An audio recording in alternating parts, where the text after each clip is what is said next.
ISIS की वापसी ये सिर्फ भारत के लिए वेस्ट एशिया की एक जियोपॉलिटिकल न्यूज़ नहीं है, बल्कि ये भारत के फ्यूचर की सुरक्षा, उसके प्रवासियों की सुरक्षा, उसके ग्लोबल जो सप्लाई चेन है उसकी सिक्योरिटी के साथ साथ यहाँ के घर घर तक पहुँचने वाली एक परछाई है। दरअसल जब पूरी दुनिया को ये लग रहा था कि आईएसआईएस अब इस दुनिया से ख़त्म हो चुका है, उसी वक्त सीरिया की रेत से एक परछाई उभर कर आती है। और यदि अमेरिका मिडिल ईस्ट और इराक और सीरिया से यदि वापस चला जाता है तो फिर ये आग की लपटें सिर्फ सीरिया तक सीमित नहीं रहेंगी, बल्कि इसकी तपन सीधे सीधे नई दिल्ली तक महसूस की जाएगी। दरअसल अमेरिका ने बहुत पहले ये घोषणा कर दी थी कि 2026 तक वह पूरी तरीके से इराक और सीरिया से बाहर हो जाएगा, क्योंकि यह सिर्फ अमेरिका की एक प्रेजेंस ही थी जिसने आईएसआईएस को सीरिया और इराक तक सीमित रखा हुआ था। लेकिन जैसे ही अमेरिका यहाँ से इस जोन से बाहर निकल जाएगा, तब यहाँ पर जो वैक्यूम क्रिएट होगा उसको भरने के लिए यदि कोई प्लेयर सबसे पहले दौड़कर आएगा तो वो होगा आईएसआईएस। और भारत के ऊपर इसका इम्पैक्ट सबसे ज़्यादा इसलिए होगा क्योंकि ये सिर्फ मिडिल ईस्ट के एक कॉन्फ्लिक्ट तक सीमित नहीं है,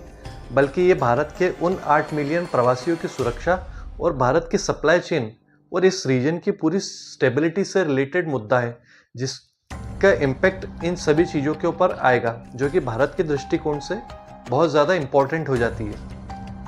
वहीं पर 2012 तक आईएसआईएस ने सीरिया और आधा इराक के ऊपर पूरा कब्जा जमा लिया था, और उसी वक्त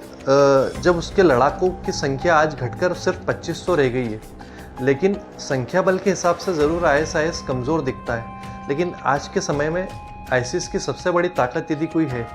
तो वो तकनीक के साथ साथ उसकी प्रोपेगेंडा मशीनरी और उसकी जो छुपकर हमला करने की क्षमता है, वो आईएसआईएस को आज भी बहुत ज़्यादा घातक और एक चैलेंजिंग अपोनेंट बनाती है। और भारत के लिए ये और ज़्यादा इम्पोर्टेंट हो जाता है क्योंकि उसकी जो प्रोपेगेंडा मशीनरी है उससे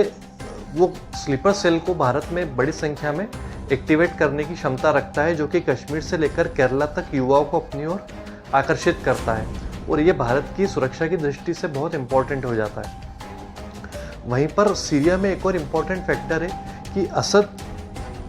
के बाद जो नई सरकार बनी है जिसमें एचटीएस और जो अन्य सहयोगी है वो एक्चुअल में बुरी तरीके से सेक्टेरियन इशू से जूझ रहा है, जहाँ पर शिया, सुन्नी, कुर्द और इसी के साथ साथ जो द्रुज समुदाय हैं, ये सभी आपस में एक दूसरे के ऊपर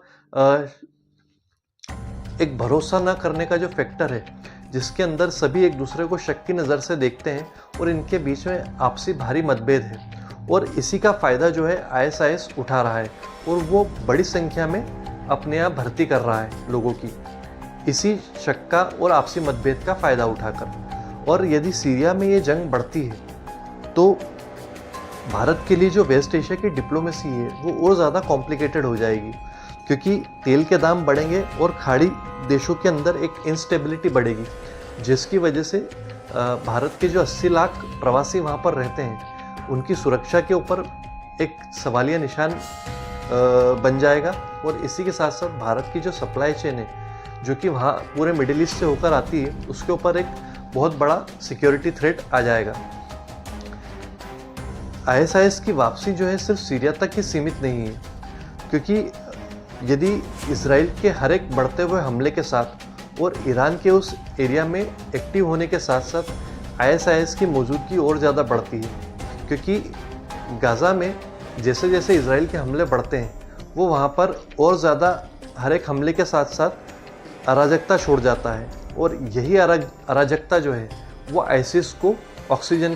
प्रोवाइड करता है, और यही उसको उस एरिया में ऑर्गेनिकली ग्रो करने के लिए एक दवाई के रूप में काम करता है। यदि भारत, इजराइल और ईरान दोनों से एक साथ अपने डिप्लोमेटिक रिलेशंस मेंटेन रखना चाहता है, भारत ना इजराइल के साथ बिगाड़ना चाहता है और ना ही ईरान के साथ बिगाड़ना चाहता है, लेकिन यदि सीरिया में इसी तरीके से हालात बिगड़ते रहे और आईएसआईएस की गिरफ्त इराक और सीरिया में बढ़ती रही तो हो सकता है आगे चलकर भारत को ईरान या फिर इजराइल में से किसी एक को चुनना होगा, लेकिन इसी के साथ भारत की जो स्ट्रेटेजिक ऑटोनॉमी की एक पोजीशन है वो वहाँ पर कॉम्प्रोमाइज़ हो जाती है। इसी के साथ साथ यदि कल को आईएसआईएस सीरिया और इराक से निकलकर यदि जॉर्डन, लीबिया और यमन के अंदर अपने पैर पसारता है तो ये इसका असर सीधा सीधा भारत के ऊपर पड़ेगा। वो कैसे? क्योंकि भारत के न सिर्फ 8 मिलियन प्रवासी वहाँ पर रहते हैं जिनकी सुरक्षा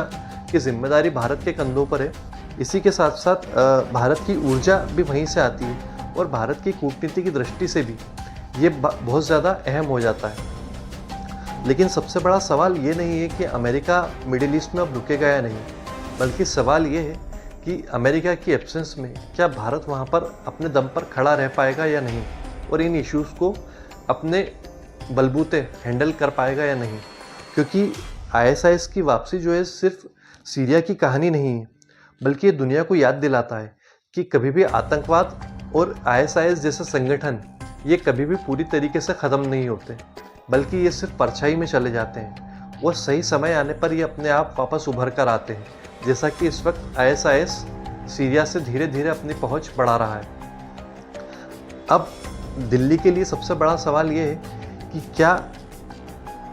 ये जो मिडिल ईस्ट का इशू है, क्या ये सिर्फ वॉशिंगटन के ऊपर भारत छोड़ सकता है, या अब समय आ चुका है कि भारत जो है तेल के कुओं से लेकर सीरिया के रेत तक अपनी सुरक्षा की पूरी रणनीति भारत अपने दम पर और अपने कंधों पर उठाए। आप इस बारे में क्या सोचते हैं? कमेंट करके ज़रूर बताइएगा।